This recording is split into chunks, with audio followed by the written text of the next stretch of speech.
الحمد لله نحمده ونستعينه ونستغفره ونعوذ بالله من شرور أنفسنا وسيئات أعمالنا. من يهده الله فلا مضل له ومن يضلل فلا هادي له، وأشهد أن لا إله إلا الله وحده لا شريك له، وأشهد أن محمدا عبده ورسوله. يا أيها الذين آمنوا اتقوا الله حق تقاته ولا تموتن إلا وأنتم مسلمون. يا أيها الناس اتقوا ربكم الذي خلقكم من نفس واحدة وخلق منها زوجها وبث منهما رجالا كثيرا ونساء، واتقوا الله الذي تساءلون به والأرحام إن الله كان عليكم رقيبا. يا أيها الذين آمنوا اتقوا الله وقولوا قولا سديدا يصلح لكم أعمالكم ويغفر لكم ذنوبكم، ومن يطع الله ورسوله فقد فاز فوزا عظيما. أما بعد، فإن أصدق الحديث كتاب الله تعالى، وخير الهدي هدي محمد صلى الله عليه وسلم، وشر الأمور محدثاتها، وكل محدثة بدعة، وكل بدعة ضلالة، وكل ضلالة في النار. Donc nous continuons, Inch'Allah wa tabaraka wa ta'ala, notre explication, la lecture ainsi que le commentaire du livre intitulé Al-Wajiz. Al-Wajiz fi fiqhi al-sunnati wal-kitab al-aziz du Cheikh Abdul Azim al-Badawi.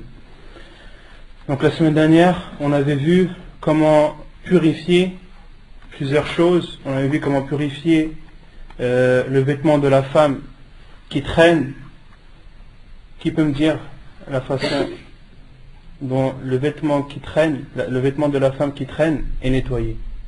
Quelle est cette purification? Non. Ce qui vient après le purifie. Non. Ce qui vient après le purifie. La femme, lorsqu'elle porte des vêtements longs et que ces vêtements traînent et que sur la route ces vêtements sont tachés par une impureté, eh bien la suite de son chemin, la terre que son vêtement va frotter par la suite sera une purification pour ce vêtement. Comme l'a dit le prophète alayhi sallam, yutahhiruhu ma ba'da. Ce qui vient après le purifiera, c'est-à-dire le vêtement. De même qu'on avait vu comment nettoyer un vêtement taché par l'urine d'un enfant, d'un garçon qui allaite, dont sa principale alimentation est le lait maternel. Qu'est-ce qu'on avait dit dessus? Non. Pour la petite fille, on lave avec de l'eau. Ouais. Pour le nourrisson, on arrose. Non. Il suffit d'arroser. Il suffit d'arroser. Donc le prophète alayhi sallam a différencié entre une fille et un garçon. Lorsque c'est une fille, à tout âge, si un vêtement est taché par son urine, l'urine de cette fille, quel que soit son âge, ce vêtement doit être lavé. Contrairement au garçon qui allait, al-radi', où sa principale alimentation est le lait, comme l'a dit Cheikh Ibn Uthaymin, rahimahullah, il suffit de l'arroser et il n'est pas obligatoire de le laver. De même qu'on avait vu comment purifier un vêtement taché par al-madhi. On avait vu également, on avait cité le hadith du prophète alayhi sallam, lorsqu'il dit à un homme qui lui a demandé et que dois-je faire de mon vêtement s'il est taché par al-madhi, le prophète alayhi sallam lui a répondu, yakfika an ta'khudha kaffan min ma fatandaha bihi thawbak. Il te suffit de prendre une poignée d'eau et d'arroser ton vêtement. De même qu'on avait vu comment nettoyer une impureté qui était présente en dessous, sous les chaussures ou sous la sandale, on avait vu qu'il suffisait de frotter avec son pied par terre et ceci était une purification. De même qu'on avait vu comment purifier la terre lorsqu'elle est atteinte d'une impureté. On avait cité le hadith où un bédouin avait uriné dans la mosquée du prophète alayhi sallam, et le prophète sallam a ordonné à ses compagnons de prendre un seau d'eau et d'arroser cet endroit. Et on avait vu également que les savants ont dit que le prophète alayhi sallam a ordonné aux compagnons de prendre un seau d'eau et d'arroser cette urine pour accélérer la purification de la mosquée. Et les savants comme Cheikh al-Islam ibn Taymiyyah, rahimahullah, de même que Ibn Uthaymin, rahimahullah al-Jami', disent que la terre, lorsqu'elle est atteinte d'une impureté, d'une urine par exemple, lorsque l'urine sèche et qu'il n'y a plus aucune trace, la terre devient pure, même si cette urine n'a pas été arrosée. Et ils apportent comme preuve le hadith où au temps du prophète alayhi salatu wassalam, des chiens entraient et sortaient de la mosquée et urinaient dans la mosquée du prophète alayhi salatu wassalam, et personne n'arrosait leur urine. Personne n'arrosait l'urine de ces chiens. Les savants ont déduit donc que ces urines, lorsqu'elles séchaient et que les traces disparaissaient, la terre redevenait pure. De même que le cheikh avait parlé, on avait cité également Sunan al-Fitrah, les natures saines. On avait cité 2 hadiths, le premier de Abu Hurairah radiallahu anhu, qui en cite 5, et le hadith de Aïcha radiallahu anha, où 10 de ces natures saines ils sont cités, où le prophète alayhi salam a dit Ashr min al-Fitrah, 10 font partie de la nature saine, de se tailler la moustache, de laisser pousser la barbe, le siwak, de se nettoyer les narines, de couper les ongles, de nettoyer et de laver les doigts et entre les doigts, wa natful ibt, l'épilation des aisselles, wa halqul ana, le rasage du pubis, wa antiqasul ma, c'est-à-dire l'istinja. Et le rapporteur du hadith a oublié le 10e et il a dit si ce n'est al-madmadah, c'est-à-dire de laver la bouche. De même qu'on avait parlé d'al-khitan, la circoncision. Et l'avis de l'auteur est que la circoncision est obligatoire pour les hommes comme pour les femmes. Et l'avis de la plupart des savants est que la circoncision est obligatoire pour les hommes et préférable pour les femmes. On avait dit que Cheikh Ibn Baz, rahimahullah, pour lui, il considérait que la circoncision était préférable pour l'homme comme pour la femme. Cheikh Ibn Uthaymin, de même que Cheikh al-Albani, rahimahullah, eux considèrent que la circoncision est obligatoire pour l'homme et préférable pour la femme.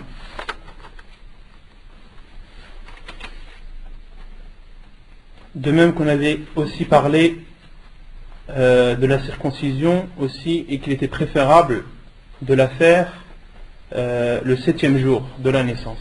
Le 7e jour de la naissance. Les 2 hadiths rapportés à ce sujet sont faibles, comme on avait vu la semaine dernière, mais l'un renforce l'autre. L'un rend l'autre bon. Donc, on peut l'utiliser comme preuve. Comme l'a dit Cheikh al-Albani, rahimahullah. Et ensuite, on s'était arrêté à le fait de laisser pousser la barbe. Et on avait cité l'obligation pour un homme de laisser pousser sa barbe et l'interdiction de la raser. Et le cheikh Abdul Azim al-Badawi avait cité quelques preuves en disant que de la raser était une ressemblance aux femmes, et le prophète alayhi salam a maudit les femmes qui ressemblent aux hommes et les hommes qui essaient de ressembler aux femmes. De même que le prophète alayhi salam l'a ordonné dans des dizaines de hadiths.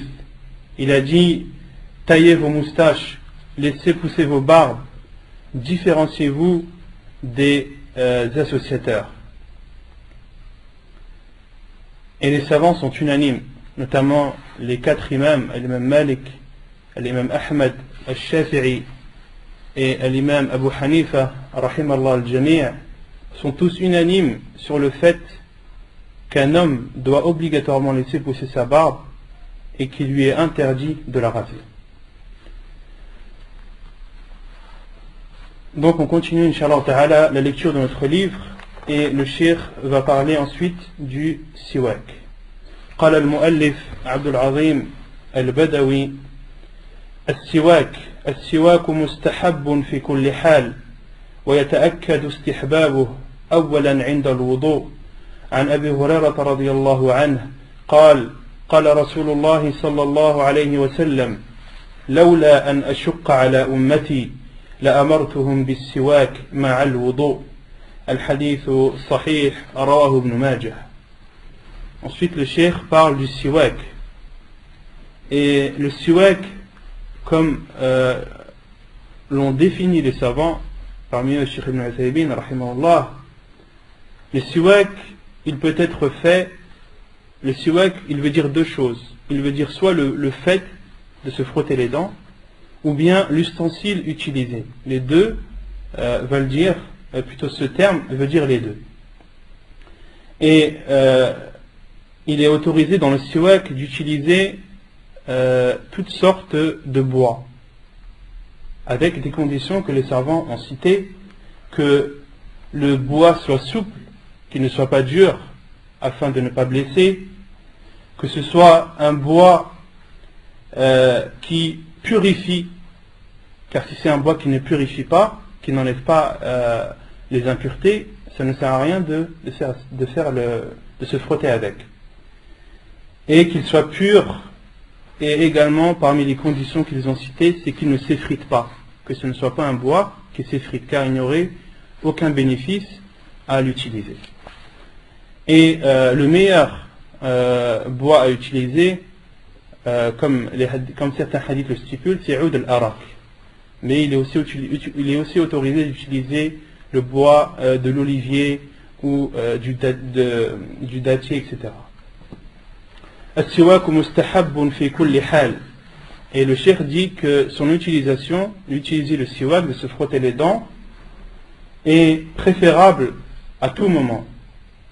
Et il est encore plus préférable dans certains moments bien précis. Le premier, lors des ablutions. La preuve est le hadith de Abu Huraira radiyallahu anhu, hadith authentique, rapporté par Ibn Majah, où le prophète sallallahu alayhi wa sallam a dit, si ce n'était une difficulté si ce n'était une contrainte pour ma communauté, si ce n'était pas une contrainte pour ma communauté, je leur aurais ordonné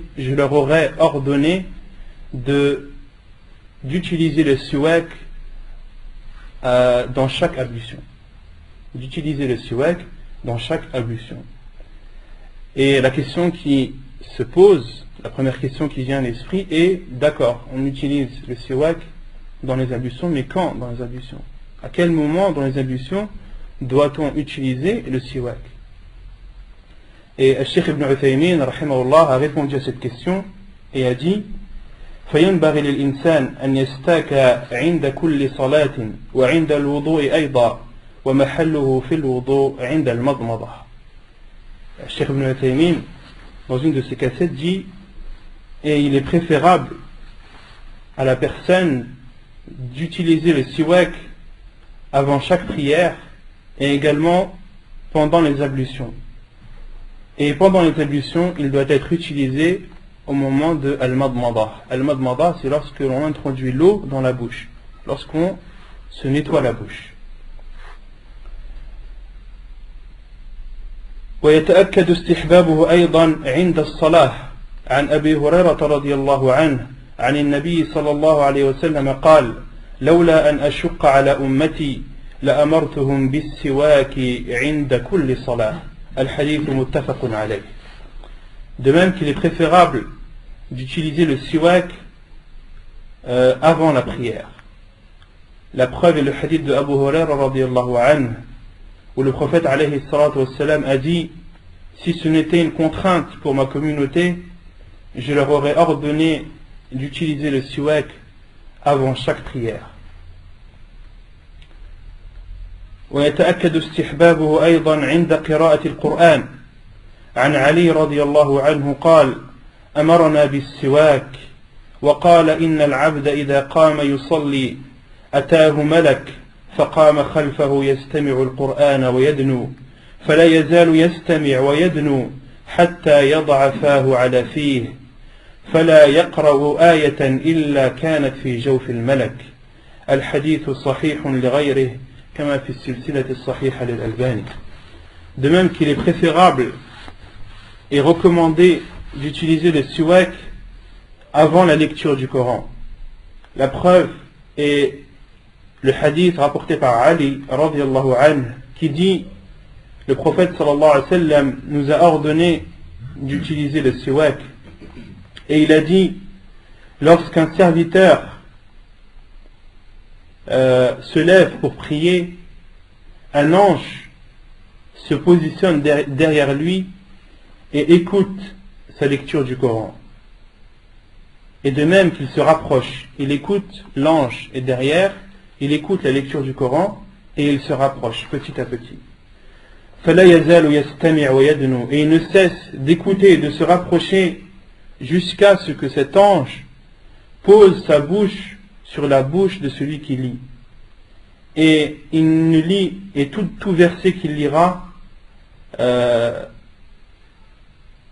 parviendra ou atteindra la bouche de cet ange. De telle sorte que chaque verset que cette personne lira parviendra ou atteindra la bouche de l'ange. Le hadith est authentique, authentifié par Cheikh Al-Albani rahimahullah. Et donc, comment est-ce qu'on déduit le fait que c'est préférable pour celui qui lit le Coran d'utiliser le siwak dans ce hadith? Qui voit? Là on a cité le hadith, mais est-ce que vous voyez en quoi le hadith est une preuve est une preuve du fait qu'il est préférable d'utiliser le siwak avant la lecture du Coran? Non. La bouche elle doit être pure, dans le sens où l'ange va mettre la bouche afin que la bouche de la personne qui lit soit propre et ne dégage pas de mauvaises odeurs. Pourquoi? Parce qu'il y a un autre hadith du prophète alayhi salam qui dit Inna al-malaikata tata'azza mimma yata'azza minhu ibnu Adam. Un hadith du prophète alayhi salam qui dit que les anges subissent le mal et les désagréments que subissent les fils d'Adam. Donc ce que les fils d'Adam répugnent, eh bien les anges le répugnent aussi, que ce soit des mauvaises odeurs ou autres. Innal malaikata tata'azza mimma yata'azza minhu ibnu Adam. Et donc cette personne, si elle a une mauvaise haleine ou si sa bouche n'est pas pure, n'est pas propre, eh bien il n'y a aucun doute que cette mauvaise odeur va porter préjudice à cet ange qui lui va coller sa bouche à la bouche de ce lecteur. ويتأكد استحبابه رابعا عند دخول البيت عن المقدام ابن شريح عن أبيه قال سألت عائشة قلت بأي شيء كان يبدأ النبي صلى الله عليه وسلم إذا دخل بيته قالت بالسواك. الحديث صحيح رواه ابن ماجه ومسلم وأبو داود. De même qu'il est préférable d'utiliser le siwak lorsque l'on rentre chez nous, lorsque la personne entre dans sa maison. La preuve est le hadith de Al-Miqdam ibn Sharih qui rapporte de son père, qui dit, j'ai demandé à Aïcha radiyallahu anha et je lui ai dit quelle est la première chose que le prophète sallallahu alayhi wa sallam faisait lorsqu'il rentrait chez lui. Elle a répondu le siwak. Il commençait par le siwak. ويتأكد استحبابه خامسا عند القيام من الليل عن حذيفة رضي الله عنه قال كان رسول الله صلى الله عليه وسلم إذا قام ليتهجد يشوص فاه بالسواك. الحديث متفق عليه. De même qu'il est préférable et recommandé d'utiliser le siwak lorsque la personne se lève pour prier la nuit. La preuve est le hadith de Hudayfa radiyallahu anhu qui dit le prophète sallallahu alayhi wa sallam lorsqu'il se levait la nuit pour prier, il se nettoyait la bouche avec le siwak. Il se nettoyait la bouche avec le siwak. Hadith authentique rapporté par Al-Bukhari wa Muslim. ثم يقول المؤلف كراهة نتف الشيب عن عمرو بن شعيب عن أبيه عن جده قال قال رسول الله صلى الله عليه وسلم لا تنتف الشيب ما من مسلم يشيب شيبة في الإسلام إلا كانت له نورا يوم القيامة. الحديث صحيح رواه ابن ماجه وأبو داود والنسائي. Ensuite le cheikh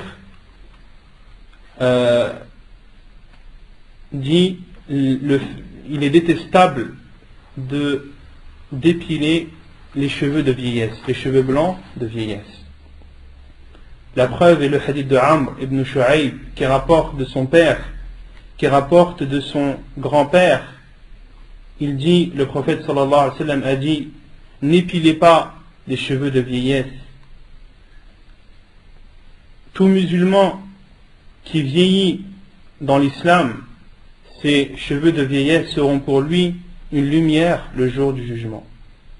Ses cheveux de vieillesse seront pour lui une lumière le jour du jugement. Hadith authentique rapporté par Ibn Majah, Abu Daoud et An-Nasa'i.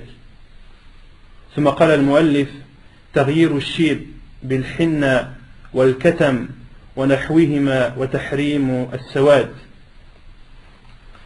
عن أبي ذر رضي الله عنه قال قال رسول الله صلى الله عليه وسلم إن أحسن ما غيرتم به الشيب الحنة والكتم. الحديث الصحيح رواه ابن ماجه والترمذي. Il est détestable ou il est interdit, plutôt il est préférable tout d'abord de teindre ses cheveux de vieillesse, ses cheveux blancs avec du henné ou al-katam en arabe. Al-Hafid ibn Hajar قال في تعريف الكتم والكتم نبات باليمن يخرج الصبغ أسود يميل إلى الحمرة. Al-Hafid ibn Hajar dans son livre Fath al-Bari, dans l'explication de Sahih al-Bukhari, donne la définition du katam. Il dit que c'est un fruit qui est cultivé au Yémen, et les personnes qui est utilisé comme teinte, et sa teinte est noire mais qui tend vers le rouge. Lorsqu'on se teint avec le katam, la couleur est noire mais elle vire vers le rouge. Selon Abu Dharr radiyallahu anhu, donc ici le cheikh dit qu'il est préférable de se teindre les cheveux blancs avec du henné et du katam ou autre, et qu'il est interdit de les teindre en noir. La preuve est le hadith de Abu Dharr radiyallahu anhu qui dit que le prophète sallallahu alayhi wa sallam a dit: la meilleure chose avec laquelle vous modifiez la vieillesse, les cheveux de vieillesse, est le henné et le katam. Et le henné et le katam. Hadith authentique rapporté par Ibn Majah et At-Tirmidhi. وعن أبي هريرة رضي الله عنه قال قال رسول الله صلى الله عليه وسلم إن اليهود والنصارى لا يسبغون فخالفوهم. Et le hadith d'Abu Huraira radiyallahu anhu, où le prophète alayhi salatu wassalam a dit: les juifs et les chrétiens ne se teignent pas, c'est-à-dire les cheveux blancs, ne faites pas comme eux. Les juifs et les chrétiens ne se teignent pas, فخالفوهم, ne faites pas comme eux. وعن جابر رضي الله عنه قال أوتي بأبي قحافة يوم فتح مكة ورأسه ولحيته كالغثامة بياضا فقال رسول الله صلى الله عليه وسلم غيروا هذا بشيء واجتنبوا السواد. الحديث صحيح رواه ابن ماجه ومسلم وأبو داود. Une autre preuve est le hadith de Jabir radiyallahu anhu qui dit: on a apporté Abi Qahafa. Qui connaît Abi Qahafa? Non, c'est pas Abu Bakr, c'est son père. Abu Qahafa est le père de Abu Bakr as-Siddiq radiyallahu anhu. Et Abu Bakr as-Siddiq, on avait vu durant les cours précédents que Abu Bakr c'était sa kunya. Qui connaît son prénom? Qui connaît le prénom de Abu Bakr radiyallahu anhu? Parce que Abu Bakr c'est sa kunya, c'est pas son prénom. Non? Ahsan, Abdullah. Le prénom de Abu Bakr radiyallahu anhu est Abdullah. Donc Abu Bakr est Abdullah ibn Abi Qahafa. Son père s'appelle Abu Qahafa. Donc Jabir radiallahu anhu rapporte et dit qu'on a apporté Abu Qahafa, qui est le père d'Abu Bakr radiallahu anhu, le jour où Yawm al-Fath, le jour où le prophète alayhi salam est rentré victorieux à la Mecque. Et ses cheveux et sa barbe étaient blancs comme as-sarama. As-sarama en arabe c'est un arbre. Je n'ai pas trouvé sa traduction en français, mais la définition en arabe c'est un arbre qui a des feuilles blanches et qui a des fruits blancs. En français je ne pourrais pas vous dire son nom. En arabe c'est as-sarama. Et c'est un arbre qui a des fruits et des feuilles blanches et un feuillage blanc. Donc on a apporté Abu Qahafa le jour de la victoire à la Mecque, et ses cheveux et sa barbe étaient blancs. Et le prophète alayhi salam a dit غيروا هذا بشيء واجتنبوا السواد. Changez cela avec quelque chose et évitez le noir. C'est-à-dire teignez les cheveux de cet homme et sa barbe, teignez-les d'une couleur et évitez le noir. وعن ابن عباس رضي الله عنهما قال قال رسول الله صلى الله عليه وسلم يكون قوم يخضبون في آخر الزمان بالسواد كحواصل الحمام لا يريحون رائحة الجنة. الحديث صحيح رواه ابن ماجه وابو داود والنسائي. Un autre hadith est le hadith d'Ibn Abbas radiyallahu anhuma qui dit, le prophète sallallahu alayhi wa sallam a dit, il y aura des gens vers la fin des temps qui se teindront en noir, kahawasil al-hamam. Hawasil al-hamam, c'est l'abdomen des colombes. Et en général, c'est en règle générale, le ventre des colombes est noir. Leur plumage est blanc, mais l'intérieur, au niveau de leur abdomen, est noir. Comme l'ont dit les savants, entre autres, celui qui a fait l'explication de Sunan Abi Daoud, Sahib al-Awn al-Ma'boud, قال أي كصدورها فإنها سود غالبا وأصل الحوصلة المعتدة والمراد هنا صدره الأسود. قال الطيبي معناه كحواصل الحمام في الغالب لأن حواصل بعض الحمامات ليست سود.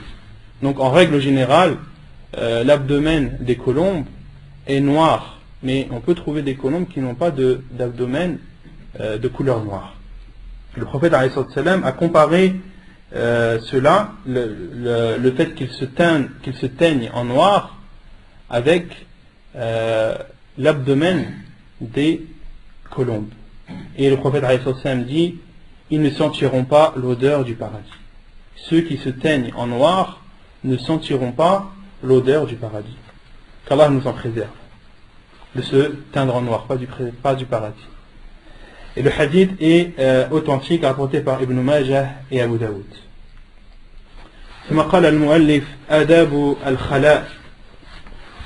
أولا يستحب لمن أراد دخول الخلاء أن يقول بسم الله اللهم إني أعوذ بك من الخبث والخبائث، وذلك لحديث علي رضي الله عنه أن النبي صلى الله عليه وسلم قال ستر ما بين الجن وعورات بني آدم إذا دخل أحدهم الخلاء أن يقول بسم الله.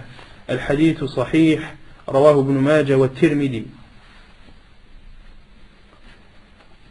Donc ici, le cheikh entre dans le chapitre des règles à respecter, du comportement à avoir lorsque l'on fait nos besoins. Premièrement, il est préférable pour celui qui entre aux toilettes de dire Bismillah, Allahumma inni a'udhu bika min al-khubthi wal-khaba'ith. Wal-khubth wal-khaba'ith dukranu shayatin wa inathuhum. Donc, celui qui veut entrer aux toilettes pour faire ses besoins, il lui est préférable de dire Bismillah, ô Allah, je demande ta protection contre les diables masculins ou féminins, les mâles et femelles, parmi les diables. Allahumma inni a'udhu bika min al-khubthi wal khaba'ith. La preuve est le hadith de Ali radiallahu anhu, où le prophète alayhi salatu wassalam a dit: le voile entre les djinns et les parties intimes des fils d'Adam est lorsque l'un d'entre eux entre aux toilettes de dire Bismillah.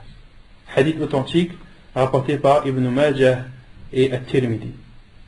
Donc le voile entre nous, les êtres humains et les djinns, lorsque l'on entre aux toilettes, le voile entre nous, entre nos parties intimes, entre les parties de notre corps qui nous est interdit de montrer, le voile entre tout ceci et les djinns est de dire Bismillah. ولحديث أنس رضي الله عنه قال كان رسول الله صلى الله عليه وسلم إذا دخل الخلاء قال اللهم إني أعوذ بك من الخبث والخبائث. الحديث متفق عليه رواه البخاري ومسلم.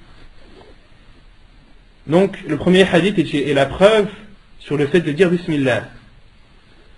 Et concernant l'invocation, elle est citée dans un autre hadith qui est autre que le premier qu'on a cité, qui est le hadith de Anas radiallahu anhu, qui rapporte le prophète sallallahu alayhi wa sallam lorsqu'il entrait aux toilettes, lorsqu'il entrait pour faire ses besoins, il disait Allahumma inni a'udhu bika min al-khubthi wal khaba'ith. Oh Allah, je demande ta protection contre les diables mâles et femelles. ثانيا ويستحب إذا خرج أن يقول غفرانك لحديث عائشة رضي الله عنها قالت كان النبي صلى الله عليه وسلم إذا خرج من الخلاء قال غفرانك. الحديث صحيح رواه ابن ماجه وابو داود. Deuxièmement, il est préférable lorsque l'on sort des toilettes de dire غفرانك, c'est-à-dire oh Allah, pardonne-moi, ou j'implore ton pardon. La preuve est le hadith de Aïcha radiallahu anha qui dit le prophète sallallahu alayhi wa sallam lorsqu'il sortait après avoir fait ses besoins, il disait Ghufranak. Le hadith authentique rapporté par Ibn Majah, Abu Daoud et At-Tirmidhi. ثالثا ويستحب أن يقدم رجله اليسرى في الدخول واليمنى في الخروج وذلك لكون التيامن فيما هو شريف والتياسر فيما هو غير شريف وقد ورد ما يدل عليه في الجملة قاله الشوكاني في السيل الجرار. Troisièmement, il est préférable d'entrer par le pied gauche et de sortir par le pied droit. Ceci car la droite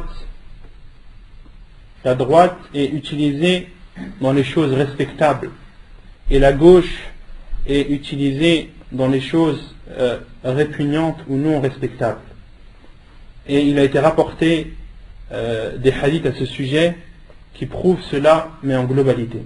Cette parole est une parole de Shawkani rahimahullah dans un de ses livres. وإذا كان رابعا وإذا كان في الفضاء استحب له أو استحب له الإبعاد حتى لا يرى. عن جابر رضي الله عنه قال خرجنا مع رسول الله صلى الله عليه وسلم في سفر وكان رسول الله صلى الله عليه وسلم لا يأتي البراز حتى يتغيب فلا يرى. الحديث صحيح رواه ابن ماجه وابو داود. Quatrièmement, il est préférable pour celui qui est à l'extérieur ou dans un terrain vague de s'éloigner jusqu'à ce qu'il soit perdu de vue, jusqu'à ce qu'il ne soit plus à portée de vue. La preuve est le hadith de Jabir radiallahu anhu qui dit nous étions sortis avec le prophète alayhi salatu wassalam en voyage et le prophète sallallahu alayhi wa sallam n'allait faire ses besoins, ne faisait ses besoins qu'à partir du moment où il était caché et que personne ne le voyait. Le prophète, lorsqu'il était en voyage, c'est-à-dire à l'extérieur, il ne faisait ses besoins que lorsqu'il était caché et que personne ne le voyait. Hadith authentique rapporté par Ibn Majah et Abu Daoud. Cinquièmement, ويستحب أن لا يرفع ثوبه حتى يدنو من الأرض.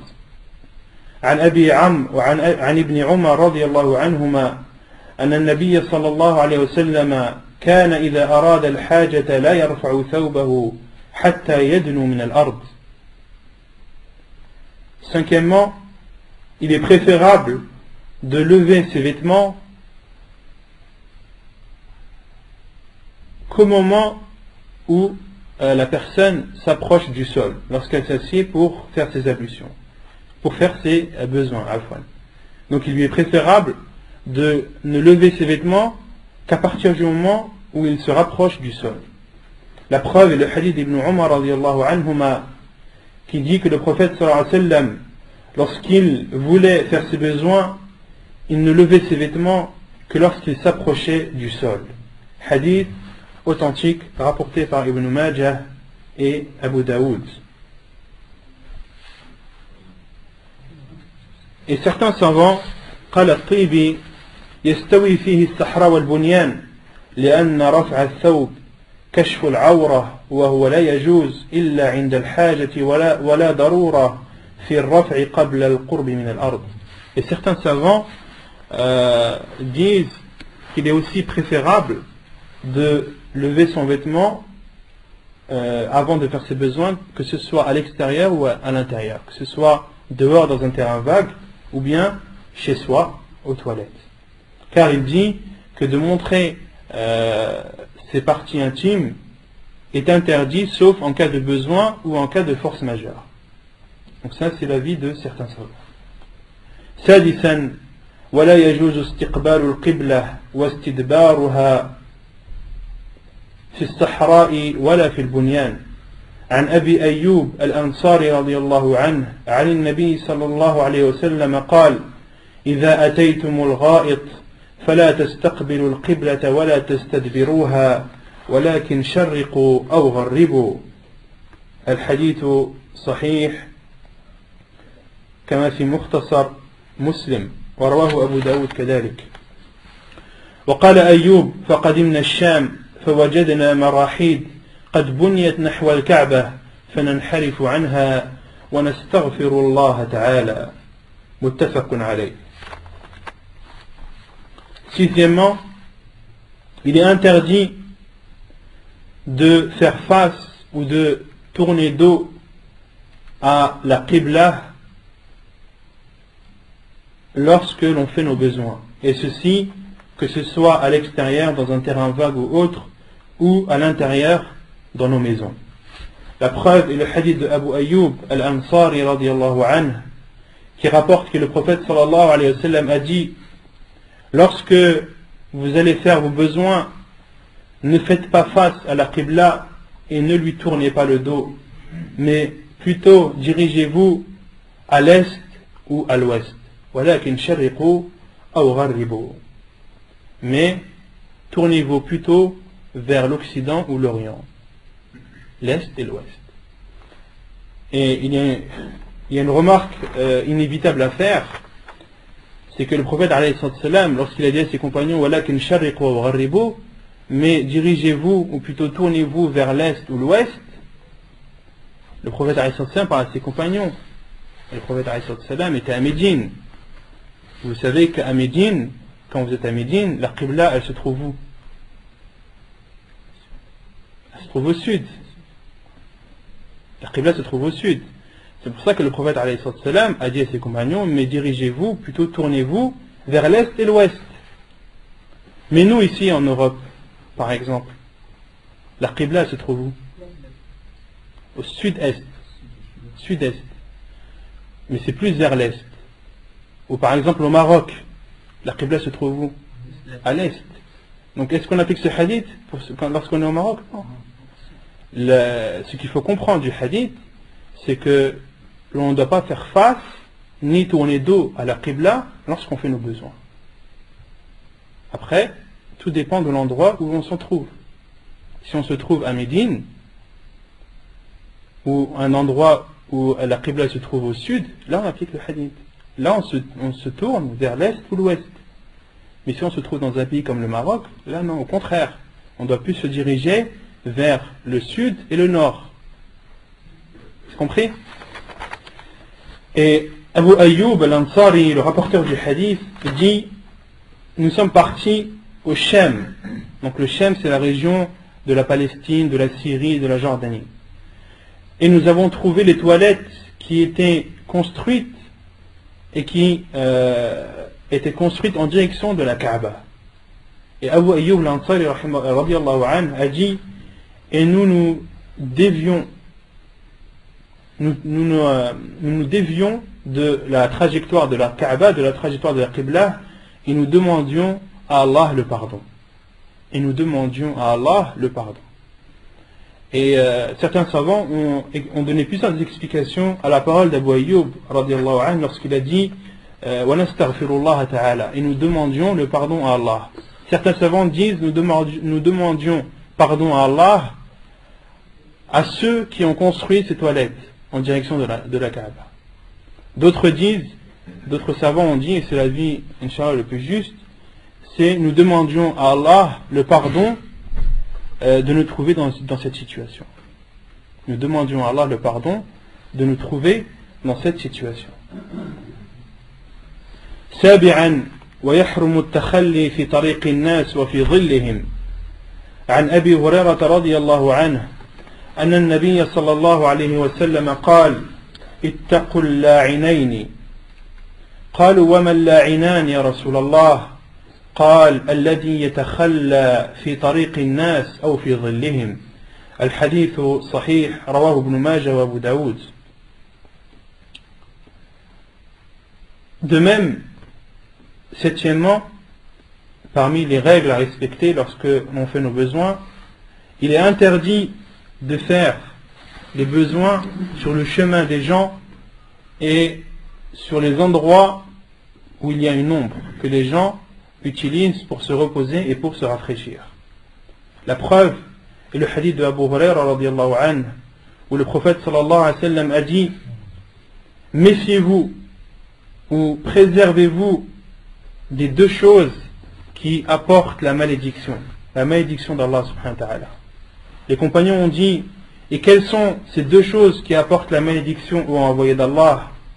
Le prophète alayhi salam a répondu: c'est celui qui fait ses besoins sur le chemin des gens et sur l'endroit où il y a une ombre, sur l'endroit où il y a une ombre que les gens utilisent pour se reposer et pour dormir et faire leur sieste, un endroit loin du soleil et rafraîchi.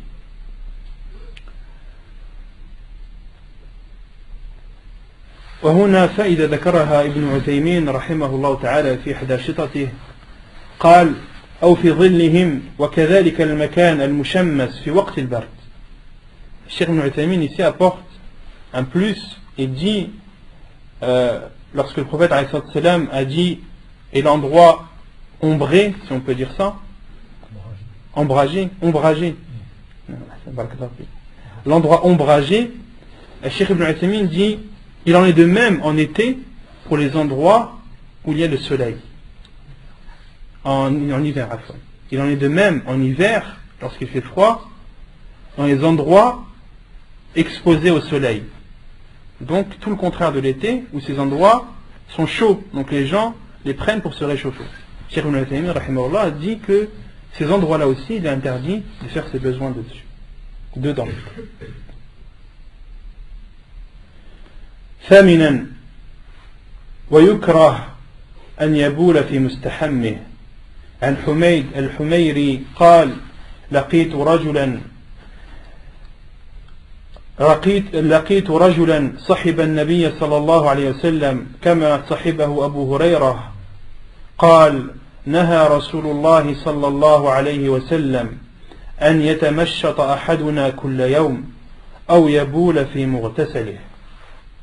الحديث صحيح رواه النسائي وأبو داود. Et il est détestable d'uriner dans l'endroit où l'on se lave. La preuve est le hadith de Humayd al-Humayri qui dit: j'ai rencontré un homme qui a côtoyé le prophète sallallahu alayhi wa sallam comme l'a côtoyé Abu Huraira, et a dit: le prophète sallallahu alayhi wa sallam a interdit de se peigner tous les jours et d'uriner dans l'endroit où l'on se lave. Al-Mughtasalih, les savants ont dit, c'est l'endroit où la personne se lave. Et concernant la première partie du hadith où le prophète alayhi salam a interdit de se peigner tous les jours, il y a un autre hadith du prophète alayhi salam qui dit: Naha ani tarajjuli kulla yawm illa ribba. Ou un hadith du prophète alayhi salam qui dit qu'il a interdit à l'homme de se peigner tous les jours, et le prophète alayhi salam a dit illa ribba. Et les savants ont dit ribban, c'est-à-dire un jour il se peigne, un jour il ne se peigne pas. تاسعا ويحرم البول في الماء الراكد عن جابر عن النبي صلى الله عليه وسلم أنه نهى أن يبال في الماء الراكد. الحديث صحيح رواه ابن ماجه ومسلم والنسائي.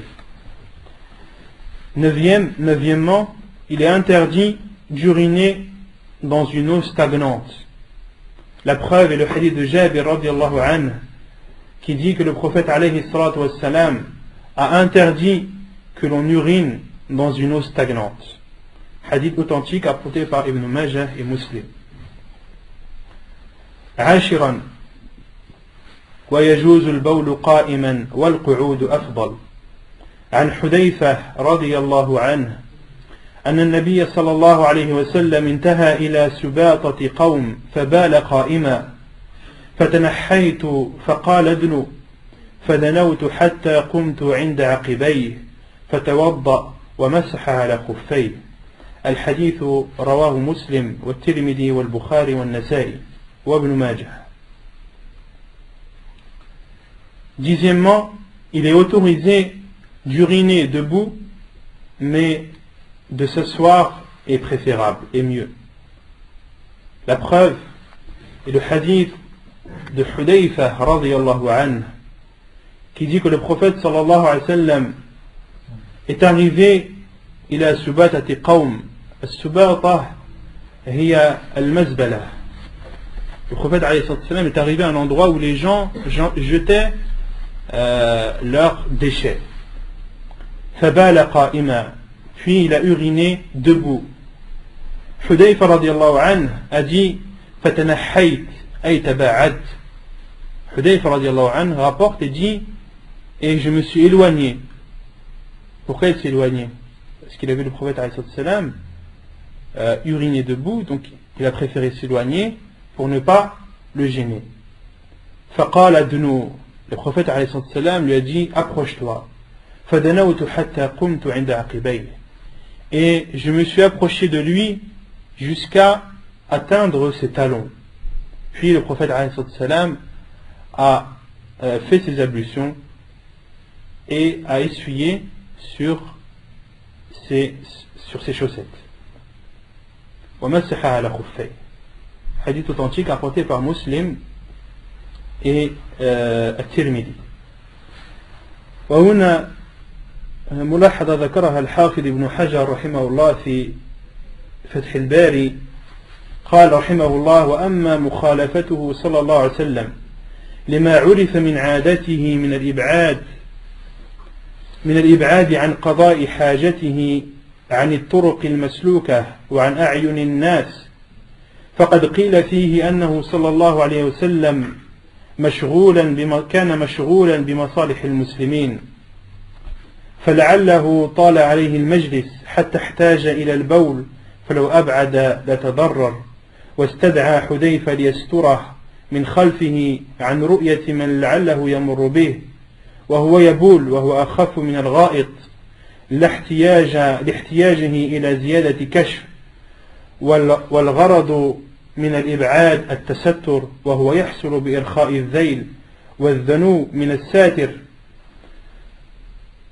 وروى الطبراني فقال يا حذيفة استرني وظهر منه الحكمة في إدنائه حذيفة في تلك الحالة وكان حذيفة لما وقف خلفه عند عقبيه استدبره انتهى. Donc Al-Hafid ibn Hajar rahimahullah dit que dans ce hadith il y a un fait inhabituel du prophète alayhi salam, car comme on a vu, le prophète alayhi salam, lorsqu'il allait faire ses besoins, il s'éloignait jusqu'à ne plus être vu. Et ici il y a un fait inhabituel du prophète alayhi salam d'uriner dans une déchetterie et à proximité de Hudayfa radiyallahu anhu. Al-Hafid ibn Hajar dit, les savants ont dit que le prophète alayhi salam était sûrement occupé avec les affaires des musulmans. Il était en assise, en négociation, etc. Et il a eu des besoins pressants. Et le prophète alayhi salam ne pouvait pas s'éloigner, ne pouvait pas partir trop loin, car il risquait de faire ses besoins avant. Et Al-Hafid ibn Hajar dit également, et le prophète alayhi salam a uriné. C'est moins pire que de faire ses besoins, de faire ses excréments. Et il dit aussi qu'il a appelé Hudayfa radiyallahu anhu, et Hudayfa lui faisait dos au prophète alayhi salam. C'est pour ça que Hudayfa dans le hadith dit, et je me suis approché jusqu'à arriver à ses talons. Ça prouve que Hudayfa radiyallahu anhu marchait en arrière. Et le prophète alayhi salam lui a dit de s'approcher afin que Hudayfa soit un voile, soit un obstacle entre le prophète alayhi salam et la vue des gens. وقال النووي رحمه الله في شرحه لصحيح مسلم ذكر فوائد من هذا الحديث قال ففيه إثبات المسح على الخفين وفيه جواز المسح على الحضر وفيه جواز البول قائما وفيه جواز قرب الإنسان من البائل وفيه جواز طلب البائل من صاحبه الذي يدل عليه القرب منه ليستره وفيه استحباب الستر وفيه جواز البول بقرب الديار وفيه غير ذلك والله أعلم. C'est là où on voit la science des savants rahimahumullah et toutes les choses qu'ils déduisent des hadiths du prophète alayhi salam. L'imam An-Nawawi rahimahullah dit dans son livre Sharh Sahih Muslim, le livre où il explique Sahih Muslim, il dit, et dans ce hadith on retient beaucoup de choses. Il y a tout d'abord la preuve que l'on peut essuyer sur ses chaussettes, car dans le hadith, le prophète a essuyé sur ses chaussettes. Il y a également la preuve que l'on peut essuyer sur ses chaussettes même en n'étant pas voyageur. Car le prophète dans ce hadith n'était pas voyageur. Il y a également la preuve qu'il est autorisé d'uriner debout. Et c'est pour cela que l'auteur du livre, Al-Wajiz, a cité ce hadith, pour prouver qu'il est autorisé d'uriner debout. L'imam Nawawi dit aussi, et il est autorisé également à une personne de s'approcher d'une autre personne qui urine. On déduit aussi de ce hadith qu'il est autorisé à celui qui urine de demander à une autre personne de s'approcher d'elle afin qu'elle le cache. Il y a également dans ce hadith la preuve qu'il est préférable de se cacher lorsque l'on urine. Et la dernière chose que l'imam Nawawi rahimahullah a cité est qu'il est autorisé d'uriner à proximité de maison. À proximité de maison. Pourquoi? Car le prophète alayhi salam dans ce hadith a uriné dans une déchetterie. Une déchetterie, c'est un endroit où les gens jettent leurs déchets. Autrement dit, c'est un endroit qui est proche de leur maison. Donc toutes ces choses, l'imam Nawawi rahimahullah les a déduites et il a dit وَفِيهِ غَيْرُ ذَلِكَ. Il y a aussi d'autres choses à déduire de ce hadith. Et c'est là où on voit la grande compréhension des savants et tout ce qu'ils retiennent des textes, que ce soit des versets du Coran ou des hadiths du prophète alayhi salatu wassalam. ثم قال المؤلف وإنما قلنا القعود أفضل لأنه الغالب من فعله صلى الله عليه وسلم حتى قالت عائشة رضي الله عنها من حدثكم أن رسول الله صلى الله عليه وسلم بال قائما فلا تصدقوه ما كان يبول إلا جالسا. الحديث صحيح رواه النسائي والترمذي. وقولها هذا لا ينفي ما جاء عن حذيفة، لأنها أخبرت عما رأت، وأخبر حذيفة رضي الله عنه عما رأى، ومعلوم أن المثبت مقدم على النافي لأن معه زيادة علم. Et ensuite, l'auteur du livre, Abdul Azim al-Badawi, dit, donc il a cité le hadith du prophète alayhi salam qui prouve que le prophète alayhi salam a uriné debout. Et ensuite il dit, et nous avons dit que d'uriner assis est meilleur, car c'est ce que le prophète alayhi salam faisait le plus souvent. Comme le rapporte Aïcha radiallahu anha, lorsqu'elle dit, celui qui vous rapporte ou celui qui vous dit que le prophète alayhi salam a uriné debout, ne le croyez pas. Le prophète alayhi salam n'urinait qu'en étant assis. Hadith authentique rapporté par An-Nasa'i et At-Tirmidhi. Et ensuite le cheikh explique et dit, et la parole de Aïcha radiallahu anha, lorsqu'elle dit celui qui vous rapporte que le prophète alayhi salam a uriné debout, ne le croyez pas, il n'urinait qu'en étant assis, cette parole de Aïcha radiallahu anha ne va pas en contradiction avec la parole de Hudayfa radiallahu anha. Pourquoi? Alaykoum salam wa rahmatullah. Car Hudayfa radiallahu anha a informé de ce qu'il a vu. Et Aïcha radiallahu anha, qui était le plus souvent dans sa maison, a informé de ce qu'elle a vu elle aussi du prophète alayhi salam. Et il y a une règle dans la jurisprudence, sur le fiqh, dans les bases de la jurisprudence, c'est que celui qui affirme une chose prévaut sur celui qui la nie. Car celui qui affirme une chose apporte une science de plus. Car celui qui affirme une chose apporte une science de plus. Dans cet exemple, Hudayfa radiallahu anhu, est-ce qu'il a nié le fait que le prophète alayhi salam, chez lui, il n'urinait qu'assis? Non. Hudayfa radiallahu anhu n'a pas nié. Lui, il a informé de ce qu'il a vu. Il était avec le prophète alayhi salam et il a vu le prophète alayhi salam uriner debout. Et Aïcha radiallahu anha, qui elle était le plus souvent chez elle, elle savait que le prophète alayhi salam n'urinait qu'assis. C'est pour cela qu'elle était sûre d'elle et persuadée d'elle. Et Hudayfa radiallahu anhu a apporté un plus sur la parole de Aïcha radiallahu anha. Il a apporté un plus et en aucun cas il y a une contradiction entre ces deux hadiths. ويجب الانتزاه من البول. فعن ابن عباس رضي الله عنهما أن النبي صلى الله عليه وسلم مر بقبرين فقال إنهما ليعذبان وما يعذبان في كبير أما أحدهما فكان لا يستنزه من بوله وأما الآخر فكان يمشي بين الناس بالنميمة. الحديث صحيح متفق عليه رواه البخاري ومسلم. Et il est également obligatoire de se protéger de l'urine. Il est obligatoire de se protéger des éclaboussements de l'urine.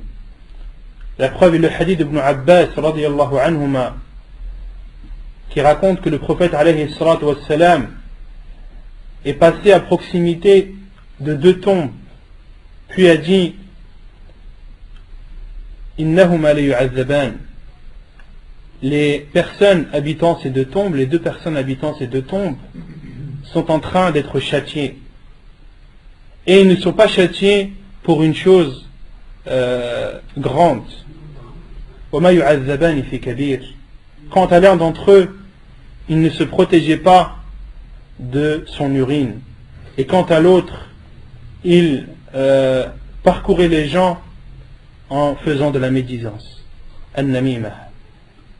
Quant à l'un d'entre eux, il ne se protégeait pas de son urine, et quant à l'autre, il parcourait les gens avec la médisance, en faisant de la médisance. An-namimah. Et An-namimah, c'est autre que Al-Riba. An-namimah, c'est de rapporter une parole d'une personne à une autre afin de créer un conflit entre les deux, même si la parole rapportée est vraie. Supposons que une personne dit sur une autre, un tel est malhonnête. An-namima, c'est d'aller voir l'autre personne et de dire un tel a dit sur toi que tu es malhonnête, même si cette personne est réellement malhonnête, même si c'est vrai. Si c'est un mensonge, c'est pire, et si c'est vrai, c'est interdit quand même. C'est ça an-namima. An-namima, c'est de créer des querelles entre les gens, d'apporter ce qu'a dit un tel sur l'autre afin de créer un conflit entre les deux. Et le prophète a dit dans un autre hadith, La yadkhulul jannah qattat, ay namam. Il n'entre pas au paradis celui qui fait an-namima, celui qui fait ce que je viens de citer.